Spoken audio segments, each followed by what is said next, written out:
Vedare tinokuchingamidzai zvekare kune chimwe chirongwa pano paZim Facebook Secrets and Confessions. Tadzoka zvekare nemamwe mamessages. Rekedzai tibva tapinda mumamessages edu atadzoka takakubatirai. Are you ready to go back to work and start another year? Makambani mazhinji anovhura mangwana. Kwenyuwo kukambani makatovhura here? Hamusati mavhura, munovhura rini? You can tell us in the comment section kana kuti hamuna kana kumbogara makazorora kuma confessions aya aDecember aripi, because I will be waiting for them. Message yedu yekutanga yakamera sekudai so. Hanzi makadi zvenyu mukoma, ndinokumbirawo kuti munge muchindiposterawo nyaya yangu makavigawo chitupa changu. Mukoma nashi ininiwo ndiri mudzimai uye zvekare ndine makore 34 years ekuberekwa. Pari zvino mukoma iniwo ndiri kushanda kuma cruise ship nemurume wangu tainge tichishanda pane imwe restaurant muJoburg umu. Saka iye akabva azowana basa kune rimwe cruise ship. So panguva yacho iyoyo paakazowana basa taifanira kuti tinge tichizoenda kunoshanda tose ikoko, but mukoma ndakabva ndachizodeleta notification kuemail iye asati aiona yeinterview. So I delayed kuita interview yacho ndokubva tazorequesta zvekare for another interview in which ndakabva ndachizowana basa somewhere else, because ndainge ndisingadi kuti ndinge ndichienda kunoshanda naye because tainge tiri pakati pekunetsana.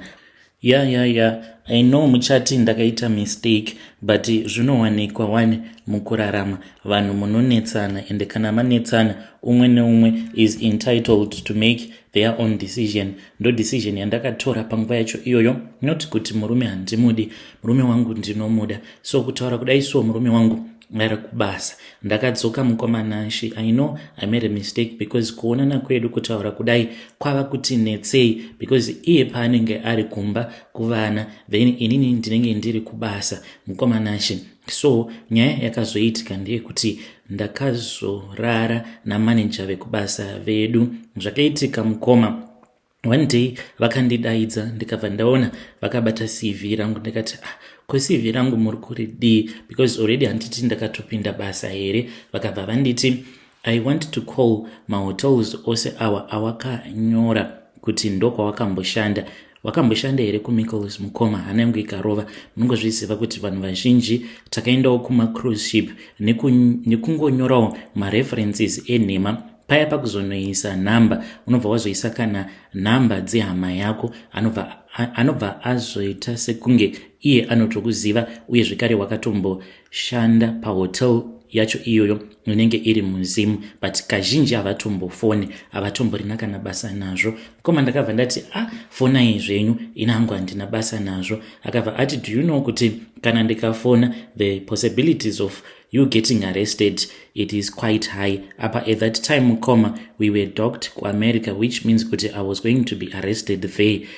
Ndikabva ndati mawani, because ainge achitoti American justice system kana ukabatwa nenyaya dzakadai so haubudi mujeri iwe. Ndikabva ndati pano ndoita sei? Ndakazogara navo pasi manager ava ndikati chindibatsirai, tarirai muone kuti ndiri mwana wekumusha, kana mukagara masungisa ini zvinoreva kuti woga ari kushanda mucruise ship inoyi munofanira kutoti munge muchimusungisa. I'm not going down alone. Munongozviziva kuti tiri kutsvakawo chiraramo. Ndokubva vati nditevere. Ndakavatevera mukoma kuoffice kwavo, ndichingonopinda ndokubva vatokiya door. Vakabva vati do you want this to go away? Ndikati yes indeed I want this to go away. Ndipo pavakabva vazoti saka iwewe neni tinofanira kuti tinge tichirara tose, but I don't want us to do it now, otherwise mangwana unozoti ndakakudzvanyirira. I am going to give you some ample time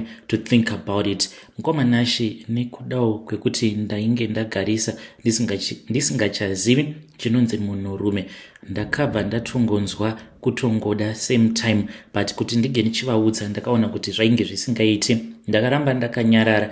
Mukoma vakabva vati it is fine, chidzokera zvako kubasa. Ndakadzokera mukomana kubasa, asi ndainge ndava kusakwanisa kushanda zvakanaka. Mukoma ndokubva tachizoronga, vakabva vachizouya kukebhini kwangu, tikabva tachizorara tose usiku hwose because wandinoshare naye iwo ainge aenda kubasa. Mukoma, this is my own story, my secret. So handizivi kuti ndoita sei. Dzimwe pfungwa dziri kunditi chisiya basa because murume anga achinetsa achiti you have to apply kuti unge uchizoya kuzoshanda neni kunoku, kana kuti I apply then ndobva ndauya ndobva ndazoshanda newe. But manje ndiri kutya mukomanashe, I don't know kuti ndosaboteja murume wangu here kuti asakasika kuuya kuzoshanda neni because it will be very awkward and weird. Tava kushanda tose apa at the same time ndakarara namanager. Koma zvinowanikwa izvi muvanhu. Please do not judge me. Chandiri kudawo guidance chaiyo. Ndinozviziva ndega kuti ndakarasika, saka I don't want another person to tell me kuti wakarasika. Tell me kuti mukurasika kwangu ndoita sei, because kana mava kuda kutondijaja it's like toti ndiri munhu arasika ari kufamba musango. Instead yekuti munge muchizondipa help, munenge matongofanana neshiri nemapere zvinenge zvichitosika kuti warasika iwe, warasika musango, usingandipi proper direction yekuti chifamba wakadai so kuti unge uchizosvika kwauri kuenda. Kana mukaposta ndizivisei, ndichange ndichizoteverera comment section. Mind you, don't delay me because handina nguva. Vedari ndo message iyo yandakatumidzirwa ichibva kuna vanzvadzi vedu. Zvakangoma hazvo vedu we, hanzi do not delay me because handina nguva. Ngatitaurei navo mucomment section vanzvadzi vedu ava sezvavataura because vari busy, vari kuda kumhanya kudzokera kubasa. Saka hanzi ndiri kuda maadvices enyu. Zvakangoma hazvo vedu we. PaChristmas I think musi wa26 pane vamwe mukoma vakandifonera vakapera nekudhakwa vachiti mukoma Nashi ndoda kuti undipe manhamba yemunhu anorombesa. Zvakaoma hazvo vedu we, ndigoti ndoshaudiwa namukoma ivavo mangwani. Hanzi ndikuda kuromba, saka achitondipa manhamba izvozvizvi. Pakaipa nyaya yekuti voice note racho ravakanditumidzira rainge rakazara nezvinyadzi. Mushure mekunge ndavaudza kuti handikwanisi kuti ndinge ndichikupai mafone numbers acho evanhu vanoromba, zvimwe kuda vaingotaura havo mukudhakwa. Rekedzai tibva taenda panyedu inotevera. Nyedu inotevera yakamira sekudai so. Vanzi makadi zvenyu mukoma, ndinokumbirawo kuti munge muchindiposterawo nyaya yangu makavika chitupa changu. Mukoma Nashi, ininiwo ndikuda kukuudzai chakazokonzeresa kuti ndinge ndichizosvika pakurambana nemudzimai wangu, but now ndava kunzwa ndichimuda zvekare nekumurota. Handipedzi kana 3 days ndisina kumurota. Zvino ndava kutya kuti zvimwe kuda munhu uyu ane mhiko dzaari kutondiitira. Mukadzi wangu uyu mukoma Nashi, my ex-wife, ava neimwe mari inotyisa. Last time ndakabva mukutumidzirwa Range Rover nemunin'ina wacho achiti bamukuru tarirai muone, muri kuramba zvenyu kudzokera kuna sisi, tarirai muone motikari yavakabva mukutenga, yainge yakanaka motikari iyoyo. Ndokubva ndachiti I'm still thinking about it. Kumuda hangu ndinomuda, which is very strange to me, nekuda kwekuti ndakatoona kuti iye akaromba. Ndakabata bhegi mukoma Nashi, saka bhegi iri pandakaribata ndakatombotsva maoko angu awa zvekuti ndakatomboenda ndikanogara muchipatara about 1 month ndigere muchipatara. Mushure mekunge ndabata bhegi, mufunge zvenyu kungobata bhegi chete mukoma, munhu obva watotsva maoko. Mukoma Nashi, zvakaitika ipapo zvakatondishamisa ini, asi ndakaramba ndakangogara naye mukadzi wangu uyu kudzamara achizondibudira pachena kuti ainge akaenda akanoromba. Ndikati ko unogofamba uchiromba uri wega, idini samusha ndisipo, ko kana ukazondikanganisira dzinza rangu handiti izvo zvinotoitwa neni here? mukoma ndokubva tanetsana paya. Apa ndainge ndotya zvino ndikabva ndachizosiyana naye ndikambotiza ndikadzokera kuZim ndokubva ndachizodzoka zvangu kuno kuSouth Africa. So ndainge ndichitsvaka wheelspana yangu yandainge ndatova nemazuva ndisingaioni, izvo vainge vatori Mwari vainge vachida kundiratidza. Mukomanashi ndakaenda kubedroom ndokubva ndachizodongorera pasi pemubhedha ndichiti zvimwe kuda ndaikwanisa kuiona. Ndobva ndakabva ndaona kuti pasi pemubhedha painge paine chibhegi chainge chiripo chakaita chihandbag, but iri handbag yainge yakakura, but chakazoita kuti ndinge ndichizosvika pakuibata handbag iyi inhau yekuti ndakaona kuti yainge yakasungwa nemucheka wered. Ndikati isu tinonamata kuPentecostal, ko izvi zvekuti mabhegi ava kusungwa nemicheka yered zvava kumbobva kupi? Mukomanashi kungonobata kudai ndakaridza mhere, ndakaita sekunge ndainge ndabata stove mukomanashi iri kupisa. Akati anzwa ndichiridza mhere akauya achipopota mukoma, instead yekuti ange achindinzwira tsitsi akapopota mukoma ndokubva abuda panze akaramba achingopopota. Mazuva acho iwawo tainge tichitori kutotambudzika tichitogarawo mulocation.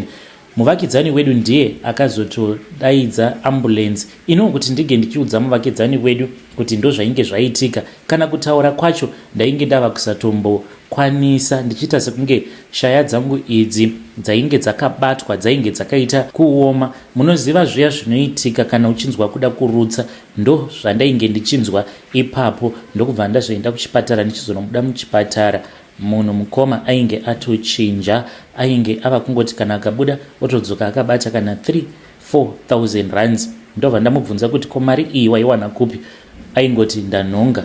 Iwe unonhonga mari yakawanda kudaro each and every day? Aibva atotanga kutopopota hanzi hey, you are very insecure, haudi mukadzi ane mari rather than kuti unge uchitofara kuti ndinokwanisa kuzotokuchengeta. Now you are being insecure. Ndokubva tachizorambana zvedu mukoma. So now nyaya iripo ndeyekuti ndava kungogara ndichingomurota mazuva akawanda hadariki mukoma ndisina kumurota, ende kana ndichitomurota tinenge takatogara mukoma tichitoita nyaya. Obva ati asi nhai why usiri kuda kudzoka kwandiri? Tarira uone kuti kana ndiri ndega handina kana mufaro, ko mari yacho ndikagoidya ndiri ndega here? Chidzoka kani dhiya, dzoka kwandiri. Saka ndinoti kana paya ndava kutanga kumunzwira tsitsi ndichiti munhu wangu, ndipo pandinobva ndazorota vamwe vatete vangu vanenge vachidzungudza musoro wavo. Vatete ava vakashayika pandainge ndichiriwo mwana mudiki mukoma, even though chiso chavo ndava kusanyanya kuchirangarira, asi kana ndiri kuhope ndinotovarangarira kuti ndivatete vangu ava. Mukomanashi vanenge vachidzungudza musoro wavo vachidai vachingoti chete, ndo zvavanenge vachitaura. Saka iye anobva atsamwa obva atanga kupopota paya achindirova achiti manje hakuna iyoyo, hakuna izvozvo, haungambondirambi ini because ndiri mukadzi wako, handiti wakatanga neni, hakuna izvozvo, kana ukangondiramba chete uchazviona. So ndauyawo pano mukoma ndikudawo kubvunza kubva kumhuri yeZimbabwe kuti ndoita sei, ndoenda here? Because as far as my relationships acho mukoma ndakabva mukurambana neumwe mukadzi zvaizvezvi, ndakangoita bonde naye rumwe chete. Mukomanashi mukadzi uyu akazondituka mangwana acho makuseni kushaya kuziva kuti ainge onditukira chii. After a couple of days ndipo paakabva azoti even though ndakamborara nevarume vakasiyana siyana, but iwewe you are nothing kunditambisira nguva yangu. So I suspect kuti mukadzi wangu uyu anenge ndiye ari kundishandisira mishonga mukoma. Kana mukaposta nyaya yangu ndizivisei, ndichange ndichizoteverera ndiri mucomment section. Hey vedare, ndo message iyo yandakatumidzirwa ichibva kuna mukoma vedu avo. Ngatizamei kuti tinge tichitaura navo mukoma vedu mucomment section.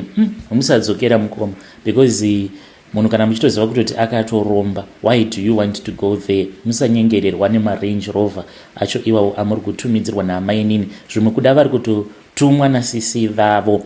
Ngatitaurei navo mucomment section.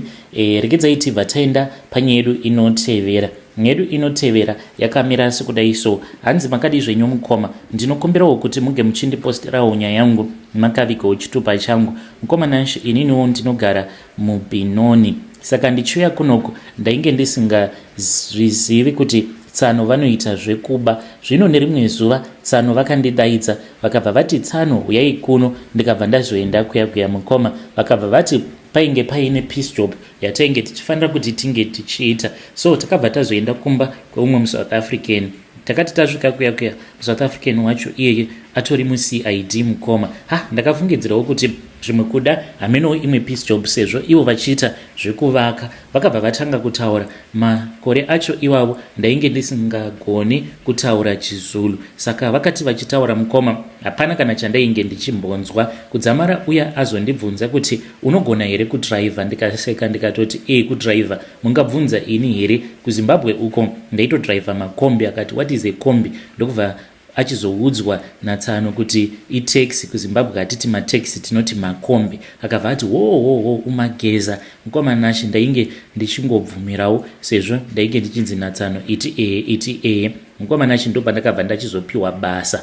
Then ndakazomutswa naTsano, it was somewhere kuma past 11. Ndokubva zvanzi Tsano handei. Mukoma Nashi ndakabva ndachizonopinda mune chimwe chiCity Golf, mainge muine makaradhi maviri naivo Tsano. Ndokubva ndapiwa motikari, ndokubva tazoenda paya. Mukoma Nashi takadhiraivha takananga kuma low density areas, but pamba pavainge vachida kunoba vainge vachitopaziva. Mukoma Nashi munhu anokubira anotombotanga auya pamba pako kuzotoshanda. So zvavaiita, since ivo vaita zvekuvaka, vaiti kana vakabata peace job kana kuti contract chairo kana kuzotopiwa contract, because kune vamwewo vanoita zvekutoba maSouth African vatori nemakambani mahombe. Saka pavanouya kuzorenovata pamba pako ndo pavanotoona movement dzose, then vobva vachizotumidzira vanhu vakaita sana Tsano vangu. Mukoma Nashi tasvika paya hapana kana kumbotora nguva, imboka ndokubva dzatanga kuhukura. Tainge titori nevhorosi ratainge tiinaro rainge rakanyikwa mupoison, imboka dziya dzikabva dzakandirwa vhorosi riya dzigoti dzodya mukoma. Pose ipapo mukoma tainge tichingotenderera nekaCity Golf kedu kaya. Then ndipo apo patakazonzwa imbwa dzanyarara, then ndokubva tachizonopaka motikari somewhere else. Saka takazosiya umwe mukaradhi kumotikari ikoko akangojegera akamirira kuti tinge tichizorova madhiri. After that ndo patakabva tachizojamba jerawo. Mukoma Nashi motikari inobiwa in less than a minute isati yatomborira kana alarm. Zvavakaita vakangovhura pamafenda paya, hameno zvavainge vachitsvaka, vakakata tambo haina kana kumbowana mukana wekuridza alarm. Then madhoo ndokubva atovhurwa, vakabva vaiprograma motikari iya apa yainge iri motikari mbishi ziToyota Hilux zinyowani mukoma. Ndokubva ndachizopiwa motikari zvikanzi drive my friend. Ndakadhiraivha motikari iya asi ndaidikitira mukoma. Munoziva kunonzi kudikitira kwekuti muviri wako unosvika pakunyorova zvose, kunyange nepakati pemagadziko nekuda kwekutya. Ndava kuti zvino kukana ndikasungwa nhai Mwari. Asi takazosvika zvedu kuBenoni nemotikari yedu Bo, takazomirira muCID weuya ndokubva achizouya. Iyo motikari zvino yainge iri kumashure. I was still driving, we drove mukoma. Asi patakazoenda, sezvo ndainge ndiri munhu ainge asati abata nzvimbo, handina kunyatsokuziva kuti takazoenda kupi. Ndokubva tasvika kuya ndokubva tasvika pane imwe imba wakaitarisa kunze mukoma. It is a normal full house and inotoita sekunge itori nefurniture, but vakaidivhaidha manje kuti kana uri kumberi unotoona sekunge makazara furniture, but furniture iyi yakangozara mukicheni chete neimwe spare bedroom yakatarisana nekugedhi. Asi kana ukazodhiraivha mukoma, because pavanopinda nemotikari unotanga wadhiraivha wobva wazoenda nemotikari iyoyo kuseri kwemba. Kana wazoenda kuseri mukoma unotoona kutoti imba iyi yakatongoitwa workshop. Ndakadhiraivha Mukoma Nashi ndokubva ndapinza motikari iya mumba. Ndikatoona kutoti mainge mutori nemamwe maZimbabweans ainge arimo vanoita panel beating. Vainge vari 12 varume ava. Motikari iyi havana kana kumboinzwa, because I was still supposed to drive this car kuti ndige ndichizoenda nayo kuMpumalanga kubhodha reMozambique. Tobva tachizoipa maMosken vobva vachizoenda nayo kuMozambique. Motikari iyoyo Mukoma, kubva ipapo patakasvika kuarea kwacho ikoko, ndingangoti maybe somewhere kuma 11, motikari iyi vakatanga kuigadzira ndokubva vachizoipedza. It was ndikangoti kuma 3 am yainge yatorwa respray ndokubva yatoiswa manumber plate manyowani nebhuku remotikari rinyowani, then ndokubva tatonzi vakomana pindai muroad because taifanira kuti tinge tichibuda muJoburg before early morning. Mukomanashi ndakadriva zvangu from Joburg to Mpumalanga, but hana yangu yainge ichingorova, saka uyo mupurisa ainge achitoudza vamwe vake kuti motikari yava pakati inenge ichitozivikanwa kuti motikari, pane motikari iri kuenda kuMpumalanga. Motikari iyoyo haifaniri kuti inge ichimiswa pamaroad block. Mukoma takasvika nayo kune chimwe chivillage chiriko ikoko kuMpumalanga. Mukoma musango chaimo mekuti taingoona nzou chete, ndokubva tachizombogara kwemazuva because vakomana vaya mamosikeni vakatora nguva kuti vange vachiuya kuzotora motikari. Ndikangoti takagara for about 2.5 days, then ndokubva vachizouya varume vaya zuva rechi number 3 vakangosvika. Mukoma hatina kana kumbogara kwe about 10 minutes pakatorwa madhiri ipapo, mari dzikatotambidzanwa, makaradhi aya ndo vakapiwa mari iyoyo. Mukoma yainge iri mune rimwe zibhegi, then Tsano vakabva vachizopiwa yavo mari, vakabva vazondiudza kuti vainge vachizondipa mari yacho later on. Takazoti zvino tava mumbombela. Tsano vakabva vatoti pano tava kutoenda kuZimu, Tsano hatichadzokere kuJoburg. Ndokubva tatobata motikari kusvika muLimpopo tikabva tachizoenda kuBeitbridge, ndokubva tazodzokera kumusha. Vakangoti kwandiri, Tsano nyaya yakadai so haiudzwe kana ani zvake. Ndakangosvika kumba Mukoma nekutotenga mombe dzangu 4 same time ndikatosara ndiine change. Hey, vedare ndo message iyo yandakatumidzirwa ichibva kuna Mukoma vedu avo. Zvakangoma hazvo vedu we, pakaipa ngatitaurei navo Mukoma vedu ava mucomment section. Wakamboitawo, wakamboparawo mhosva here muSouth Africa? Kana wakamboparawo mhosva, uya nenyaya yako kuinbox kuti wakasungwa here, ukazopika here, kana kuti uchiri pawanted here, or une hama yako here iri mujeri. You can come to my inbox with your own side of the story. Pane imwe zvekare nyaya iyo yandakatumidzirwa ichibva kuna Mukoma vedu. Hey, zvakangoma hazvo vedu we. So ndisati ndaplaya voice note ravo, Mukoma ava vari kutsvaka rubatsiro. Vari kuti pari zvinhu zvakavaomera. Hanzi chandava kutsvaka pari zvino, kana kuine munhu anokwanisa kundibatsira nemari yekuti ndikwanise kudzokera kuMozambique.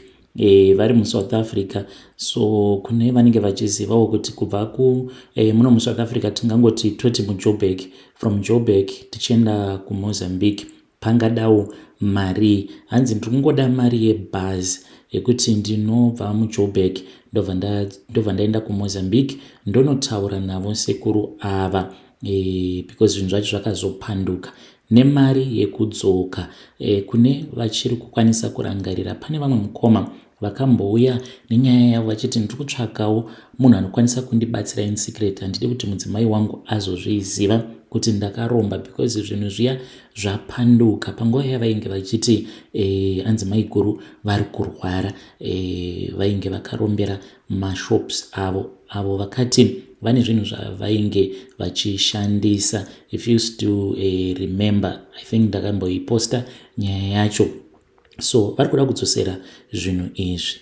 Please, kana kuino vanoda kuvabatsira nemari yekuti vakwanise kudzokera kuMozambique yebhazi, I'm not sure kuti panenge pachidiwa mari. Kune avo vari kuda, you can come to my inbox, ndobva ndakupai phone numbers avo, mobva mavabatsira nemari yebhazi so that vaende kunosiya zvinhu izvi. Hanzi handichada zvinhu zvacho izvozvo because I benefited nothing. Life is so hard. So let me play voice note ravo, tinzwe vachirondedzera nyaya yavo. Komanashi makadini ndakambozama kuda kutaura nemi. Komanashi ndine nyaya yangu, ndiri murume ane makore 40. Ndakamboti mugore ra2022 ndochoenda kuMozambique ndine business randinorana. So ndaidawo kunosimbisa business, ndobva ndaenda kunyika yeMozambique kunonzi kuNyamatanda, ndobva ndakandoona imwe n'anga rikoko. Zita rangu handichatauri, saka ndaona n'anga iya ndobva ndaitsanangurira nyaya yangu, ndobva ndiitira zvavakandiitira, zvokuti process iyo yakatora zuva neusiku hwese vachitiita, but vaibatsira havo vamwe vachidzoka vachindibatsira usiku hwese. Imwe yakazopedziswa kuma2 am kusvika makuseni ndichizodzoka kuno kuSouth Africa. So ndakauya mboti shande asi handina kushanda nguva refu. Zvinhu zviya zvakatadza zvangopedzisa zvisingachafambi. So ini chinhu chandakapiwa mafuta ndova ndainzi ndizore, ndaingozora kamwe pavhiki mafuta aya. Handina kunyatsa kuona kufamba kwazvo, so ndakazama kuda kutaura nen'anga iya kuti sekuru zvinhu hazvisi kunyatsofamba, vachingoti mirai nichatarisa. So inini kutaurirwa kwangu ndainzi pane nguva yandofange pane mapetera andaifanga kuita maoko ndichitaura, ndakapfugama like ndokunamata taura kuti any movement yandaichita ndofanga kudini kutaura, asi vandachitaurira handivaoni. So zvazochidaro iye zvino zvinhu zvatozooma, bhizinesi ira yakatozodonha, ndara yandichakwanisi kumuona. But pese pandiri kufamba ndiri kudzwa nyaya yemafuta iwawo kuti ndoakutondiomera, ndotoverengwa semunhu akadini akaromba, asi handina chandakabhenefita pazviri, ndiri kutotambudzika namo yandiri kuona yakakura. Uda kudzokera kun'anga iya kutaura nayo haisi kana kutomboda kana kumbozviteerera, yongoti dzoka tizozvigadzirisa. Saka chinangwa chandauyira kuno ndechekuti mukomana achindatambudzika, hapana chiri kufamba, hapana, ndatowira pasi zvinhu zvangu zvese. Nhamo yacho yato even worse kudarika zvandanga ndinazvo. Nezvandanga ndinazvo ndakatopesa ndikatovhara mashopu. So ndiri kukumbirawo kana pane vangandibatsirawo kuti ndingabatsirika sei, ndobuda sei munyaya iyi, zvinhu zvindifambirewo, ndidzokere back to normal life yangu, ndibatsirewo nyika yeZimbabwe. Vedare ndo voice note rekutanga iro randakatumidzirwa richibva kuna mukoma vedu avo. So vakabva vazonditumidzira zvekare rimwe voice note. Please do not skip, listen as he explains his story. Ichokwadi mukomanashe, parakapiwa mafuta aya ndakataurirwa zvakanyanya, ndofunga he spend the whole day achingondiudza mutemo. Part of mutemo yaiva yekuti ndinofanirwa kuti like vakatonditi you need to listen attentively because zvandoda kutaura ndo zvakakosha. Mafuta aya ina handina zvakawanda zvandokupa, ndichangokupa mafuta chete. Mafuta aya unomazora ka1 pavhiki, every Friday pavhiki. Pakutaurira kubva ndichitobva pamba pavo, chero wakagara woita so wakapeta maoko so wototaura kuti kwai unenge uchina, ivo vainditi unenge uchinamata kuna Mwari wako, uchitaura kuti vadhara iko zvino tava pakati, iko zvino ndava pamushungwe, ndaakukwira bhazi rekuti tinde Joni patinoyambuka Gwizi, every river ndofunga kuti ndichitaura like more like ndechitoupdate vaya ndichitaura navo. Tikatofamba zvakatonaka, tikatofamba kutosvika kuno kuSouth Africa zvakanaka. Ndauya kuno ndakatanga kusvikira kumba, ndakusvikira kushopu kwangu, ndikasvikira kumba kwangu kuno kuSouth Africa, ndikatotaura panapa ndo pandinogara pano, tikabva tikaenda kushopo tonosvika panapa ndo pabasa, ndo pamuchange muchishanda, patechishanda ndomataurirwa ndakaitiwa. Then it went on and on, ichitoita zvanendaudziwa, ndobva ndanzi verenga stoko yese yaunayo, uvaudza vadhara vaya kuchinamata kuti ndo stoko iripo. Okay. Zvimwe kwainzi kana ndisaita zvevakadzi vakawanda wanda hazvidi svina, uye vana vatotaura machinda munoshanda nawo haadi zvesvina, saka musaita zvevakadzi vakawanda wanda. Then kana ndikaenda kurufu, ndaenda kurufu, hembe dzandabva nadzo ndakapfeka kurufu ndofanirwa kudzikurura ndisati ndabata mafuta aya, handifanirwi kuti ndidzi uyu. Kana ndikafunga enda kuZimbabwe ndototaura ndakuenda kuZimbabwe, ndoda kuti basa rangu risare richifamba zvakanaka, neni mufambe neni ndichengetedzeke. Pakazondishamisa obviously kubatiswa, ndakabatiswa mukomanhashi, because ndaitonziwo zvandodla ndo zvamunodla, ende zvamuri kutaura zvekuti nguva yandaishandisa zveshuwa ndaitomboita zvekusangana nemukadzi wamusingazivi. Then pane ndichangobva ikoko, pane zifeeling yekuti pane chimwe chinhu chandipfeka so yakavapo. Saka pandakazotota zvinhu izvi hazvichandishandire, ndobva vanditi vasharuka vadzoka, because hausi kugona kuvachengeta, plus mukadzi wako anoisa munyu, anodii zvakawanda, ndo zvavakanditaurira ini. Ndikati manje ndoita sezvika unofanirwa kuti uye, handiti. Saka ini handina shungu ndakaramba chingori nadzo dzekuti ndoda kuti basa rangu rifambe. Ndobva ndaenda kumanika, ndaendawo kumanika ndobva ndanoona umwe mudhara wekwamugodhi, ndobva ataura nyaya yemafuta iwawo. Apa akatoti gara ataura tiri kuno, akati uye nawo mafuta iwawo, ndobva ndaenda nawo, ndobva amapisi.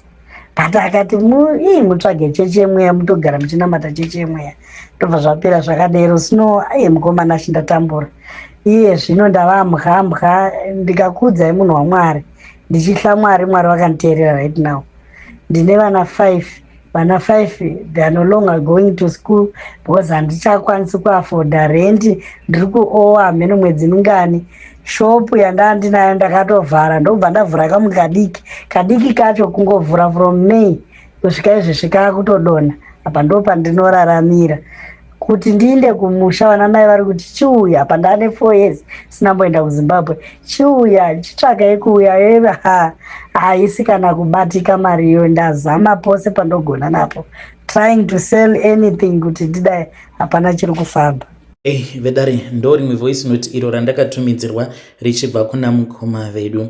Again I repeat, of course vakakanganisa, vakaita zvavakaita vachiti zvimwe kuda vari kugona, but vachitoyawo panapa vatopererwawo vari kutsvaka help. Kana varikowo vanokwanisa kuvabatsira, ndinokupai mafone numbers avo. Vari kuti ndiri kungoda mari yekuti ndinge ndichikwanisa kudzokera kuMozambique ndinotaura nasekuru, kana kuri kunzi pane zvandiri kufanira kuti ndinge ndichizoripira, then ndinobva ndachizoripa zvangu in time kana zvinhu zvangu zvazosununguka. Asi pari zvinhu handina kana chandinacho, saka ngatitaureiwo navo mukoma vedu ava mucomment section. Vanoda uyai kuinbox munge muchizotaura navo.